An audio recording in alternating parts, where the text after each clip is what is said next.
Hello students, welcome back on my YouTube channel गणित master.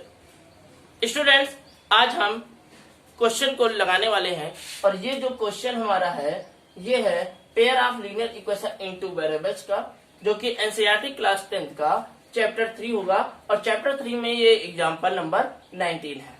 ये जो क्वेश्चन है ये आपके जब बोर्ड एग्जाम हुआ था वो हुआ था 2019 में और 2019 बोर्ड एग्जाम में ये क्वेश्चन आया हुआ था। क्वेश्चन है, यहां पर आप लोग देखेंगे, अ boat goes 30 kilometre up stream and 44 kilometre down stream in 10 hours. It goes 40 kilometre up stream and 55 kilometre down stream in 13 hours. Find the speed of stream and that of the boat in still water. तो world problem को solve करने से पहले आपको 3 बातें हमेशा ध्यान रखनी है कि सबसे पहले कोई भी अगर वर्ल्ड प्रॉब्लम आएगा तो वर्ल्ड प्रॉब्लम में आपको सबसे पहले उस क्वेश्चन को अच्छे से रीड करना है। रीड करने के बाद में उसको आपको अंडरस्टैंड करना है, यानी कि अंडरस्टैंडिंग। तो पहला क्या हो जाएगा, रीडिंग हो जाएगा, दूसरा आपका अंडरस्टैंडिंग हो जाएगा और लास्ट स्टेप जो आपका रहेगा वो आपका रहेगा सॉल्विंग। क्या रहेगा, सॉल्विंग। तो हम इसको रीड किए, क्या रीड किए, एक बोट है तो सपोज कर लीजिए कि ये आपका क्या है, ये आपका एक बोट है। क्या है, बोट है। Goes 30 kilometre up stream, 30 kilometre ये अप स्ट्रीम जाती है। अप स्ट्रीम मीन्स होता क्या है, अप स्ट्रीम मीन्स होता है जो आपका रिवर है, मान लिया ये रिवर है, ये क्या है, ये आपका रिवर है। इसका मतलब अप स्ट्रीम की बात कर रहे हैं, क्या, अप स्ट्रीम। अप स्ट्रीम में अगर ये आपकी बोट इस साइड में जा रही है तो जो रिवर का फ्लो होगा वो इस साइड में होगा, यानी कि अप स्ट्रीम मीन्स होता है अपोजिट। क्या होता है, अपोजिट। ये बोट है और ये स्ट्रीम है और दोनों का जो डायरेक्शन है वो अपोजिट डायरेक्शन में है, तो ये क्या हो गया, आपका अप स्ट्रीम हो गया। अगर हम सपोज कर लेते हैं यहीं पर कि जो बोट की स्पीड है वह क्या, कितना है, x किलोमीटर पर आवर।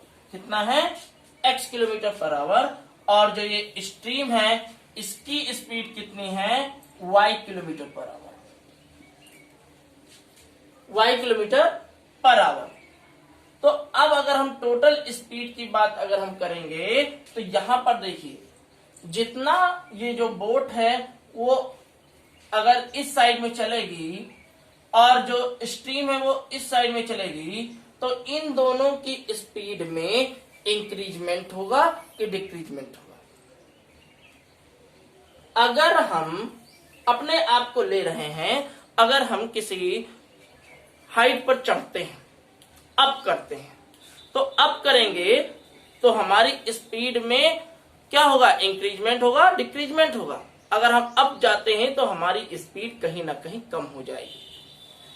आप किसी बड़े हॉस्पिटल में गए होंगे तो वहां पर जो सीढ़ी बनी होती है, सीढ़ी पर जब आप चढ़ते हैं, अप जाते हैं, ऊपर के साइड में जाते हैं, तो आपको थकावट महसूस होती है और आपकी स्पीड में कमी आ जाती है। तो ध्यान दीजिएगा कि जो अप स्ट्रीम होगा उसमें कमी आएगी, यानी कि स्पीड में डिक्रीजमेंट होगा।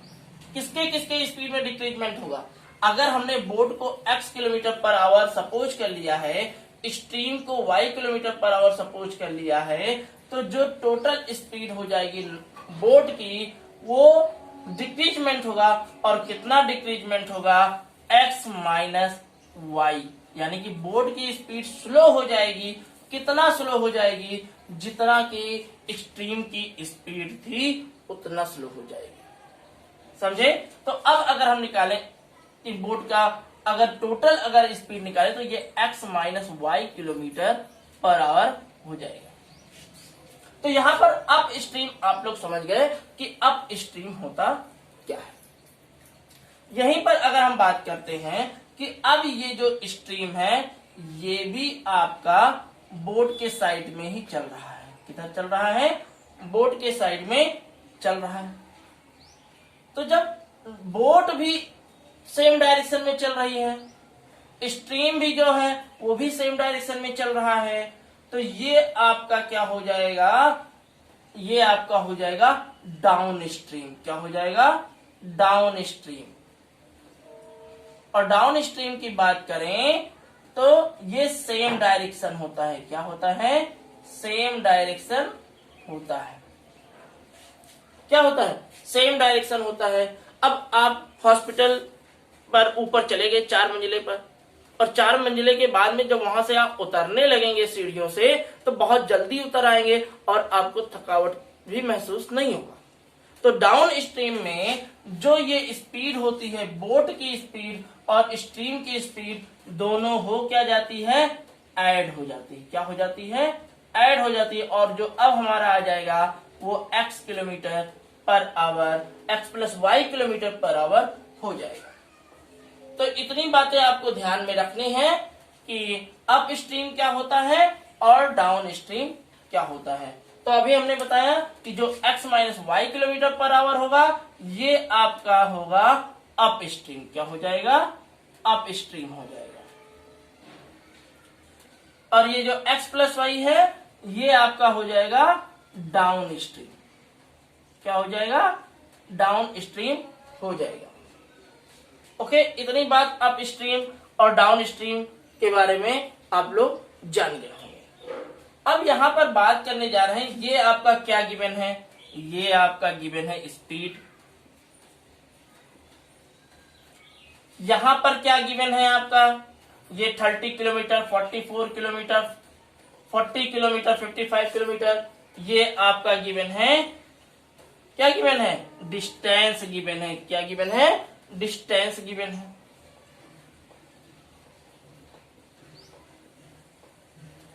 और ये यहां पर देखिए 10 आवर्स, 13 आवर्स, ये क्या गिवन है? ये टाइम गिवन है। क्या गिवन है? टाइम गिवन है। तो यहां पर आप देखेंगे जो हमारा कॉन्सेप्ट लगेगा वो कौन सा कॉन्सेप्ट लगेगा?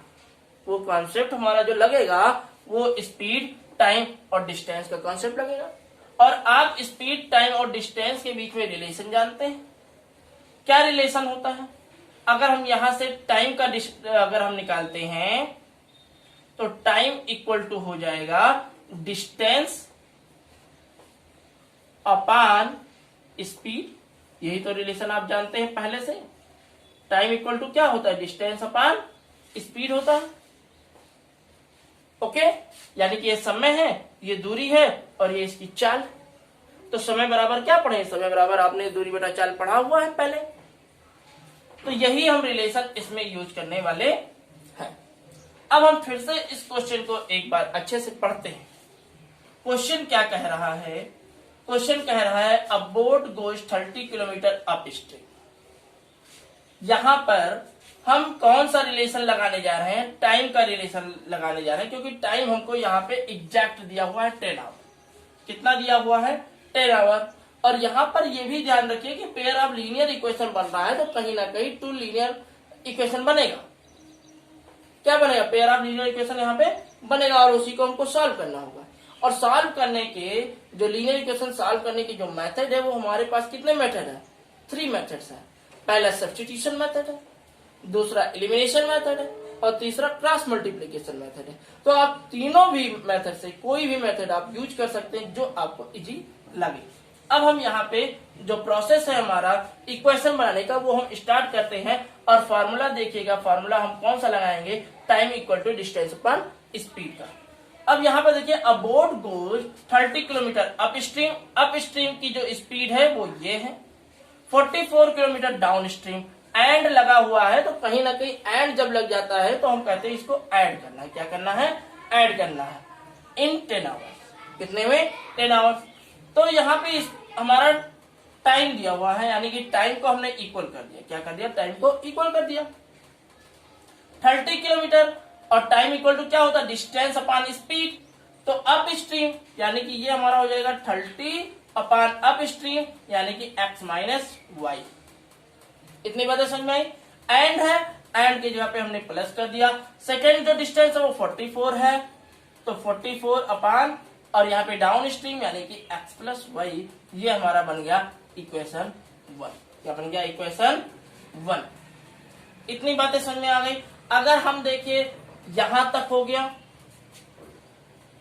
इसको हमने, और वहां से इट गोज, फिर से देखिए it goes 40 kilometre up stream, तो यानी कि 40 अपॉन अप स्ट्रीम है तो x माइनस वाई, यही फॉर्मूला लग रहा है डिस्टेंस अपॉन स्पीड का। और करा एंड की जगह पे हमने प्लस लगा दिया। 55 किलोमीटर, 55 किलोमीटर डाउन स्ट्रीम अभी हमने सब, ये क्या है? x प्लस वाई है, और इक्वल ये आपका क्या हो गया? 13 हो गया। जिसको हमने क्या मान लिया? इक्वेशन 2 मान लिया। हमने सपोज क्या था? हमने सपोज ये किया था कि जो बोट की स्पीड है वो x किलोमीटर पर आवर है और जो स्ट्रीम की स्पीड है वो y किलोमीटर पर आवर है। तो यहां पर अब इसको हम इरेज किए देते हैं। ये हो गया हमारा इरेज। तो यहां पर हम लिख देते हैं, क्या माना था? Let the speed of boat in still water. Still means क्या होता है? जब क्या हो जाए? जब आपका जो स्ट्रीम का स्पीड है वो 0 रहे तब, यानी कि ठहरा हुआ पानी। तो इसका क्या था? स्पीड x था। और क्या किया था? अब जब ये स्ट्रीम का हो गया, and the speed of stream of water equal y kilometre per our. तो ये हमने सपोज कर लिया था, यहां पे ये बन गया इक्वेशन हमारा। अब यहां पर जब ये इक्वेशन बन गया तो ये देखिए x माइनस वाई लिखा हुआ, ये x प्लस वाई हुआ, तो इसको हम ऐसे तो सॉल्व नहीं कर सकते हैं। तो इतने पोर्शन को हम फिर से सपोज कर लेंगे। कितने को? Let 1 upon x minus y equal to capital A suppose कर लेते हैं, और 1 upon x plus y equal capital B suppose कर लेते हैं। क्यों सपोज करते हैं इसको? क्योंकि अभी ये हमारा लीनियर इक्वेशन नहीं है। लीनियर इक्वेशन बनाने के लिए हम इसको ऐसा सपोज करते हैं। अब ये हो क्या गया? यहां पर देखिएगा ध्यान से। अब ये क्या हो गया? ये आपका हो गया 30A प्लस 44B इक्वल 10, और यहां पे ये क्या बन गया? 40A plus 55B equal to 30। इतनी बातें समझ में आई। अब हम एलिमिनेशन रूल फॉलो करते हैं। कौन सा रूल फॉलो करते हैं? एलिमिनेशन रूल फॉलो करते हैं, और a के कोफिशिएंट को इक्वल करते हैं। a का कोफिशिएंट इक्वल कैसे होगा? या तो इसमें हम किससे मल्टीप्लाई कर दें? 4 से मल्टीप्लाई कर दें। किसमें? 4 से मल्टीप्लाई कर दें। और इसमें किससे मल्टीप्लाई कर दें?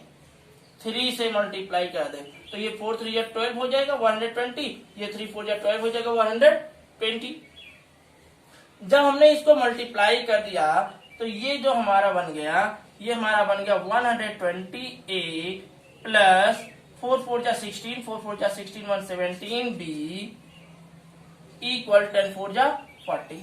इसको 3 से मल्टीप्लाई किया 120A प्लस 3 5 जा 15, 3 5 जा 15 116B इक्वल टू 39। इतनी बातें समझ में आई। अब यहां पर हमको एलिमिनेट करना है, तो ये सब्ट्रैक्ट करने पर देखिए ये आपका एलिमिनेट हो जाएगा। तो सब्ट्रैक्ट करेंगे, और सब्ट्रैक्ट करने पर जानते हैं साइन हो जाता है चेंज, तो सबका साइन हमने क्या कर दिया? चेंज कर दिया। ये हमारा हो गया एलिमिनेट। यहां पर देखिए 76 माइनस 65 ये आपका आ जाएगा 11B इक्वल 40 माइनस 39 1, यानी कि B की वैल्यू क्या आ गई? B की वैल्यू आ गई 1/11 आ गई। कितनी आ गई? 1/11 आ गई। और यहीं पर अगर हम b की वैल्यू यहाँ पे रख देते हैं, इस इक्वेशन में रख देते हैं, कहां पर रख देते हैं, ये जो लिखा हुआ है 30a + 44b = 10, तो यहीं पर अगर हम रखेंगे तो ये जो हमारा हो जाएगा 30a + 44b = 10। b की वैल्यू यहां से 1/11, b की वैल्यू जैसे ही 1/11 हम रखेंगे = 10, तो ये कैंसिल आउट हो जाएगा 4 जा, तो 30a + 4 = 10, यानी कि 30a = 6 हो जाएगा, 10 - 4 6, और ये कैंसिल आउट हो गया 5, तो a की वैल्यू क्या आ गई 1/5। ठीक, इतनी बातें समझ में आ गई होगी कि ये जो हमारा b है वो 1/11 आ गया, और जो a है वो हमारा 1/5 आ गया। अब यहां पर हम इस इक्वेशन को करते हैं इरेज।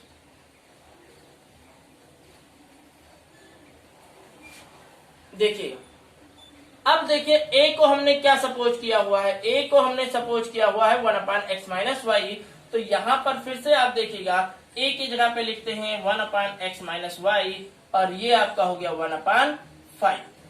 ओके, कर देते हैं रेसिप्रोकल, और जो इक्वेशन हमारा न्यू इक्वेशन बन जा रहा है वो x - y = 5। यहां पर ध्यान दीजिएगा b को हमने सपोज किया था 1/x + y, ये हो जाएगा 1/11, रेसिप्रोकल करेंगे x + y = 11। न्यू इक्वेशन बन गया। इसको हम सपोज कर लेते हैं कि ये कोई इक्वेशन आपका थर्ड है, ये इक्वेशन आपका फोर्थ है, और इन दोनों को कर देते हैं हम सब्ट्रैक्ट।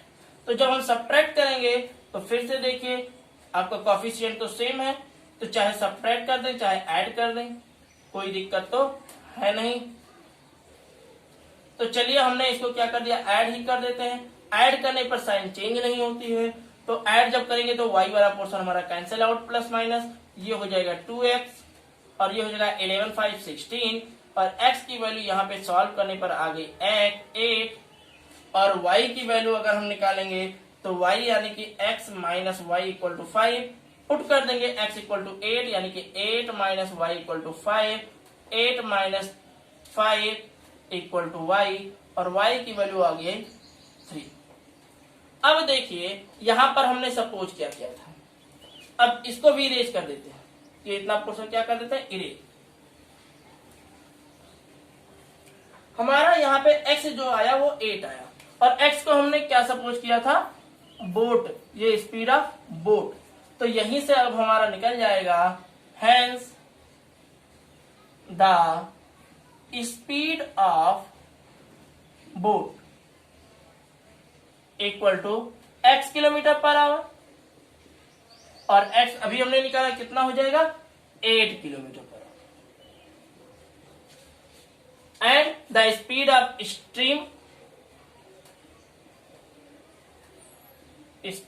स्ट्रीम जो थी वो थी y km/h, और y को हमने क्या माना था, y की वैल्यू कितनी आई थी 3 km/h। ये हमारा हो जाएगा आंसर, क्या हो जाएगा आंसर। और यही पूछा गया था कि find the speed of stream, तो स्पीड ऑफ स्ट्रीम का हो जाएगा 3 km/h, और बोट स्टिल वाटर का बोट का स्पीड ये था x km/h, और ये हो गया हमारा 8 km/h। तो इस प्रकार से ये हमारा क्वेश्चन हुआ कंप्लीट। अगर ये क्वेश्चन आपको समझ में आया हो या अगर इसमें कुछ डाउट हो तो कमेंट के माध्यम से जरूर लिखिएगा, और अगर आप हमारे इस YouTube चैनल से जुड़ना चाहते हैं तो गणित मास्टर YouTube चैनल को जरूर सब्सक्राइब करिए। फिर मिलते हैं अपने नेक्स्ट वीडियो में, तब तक के लिए नमस्कार, जय हिंद।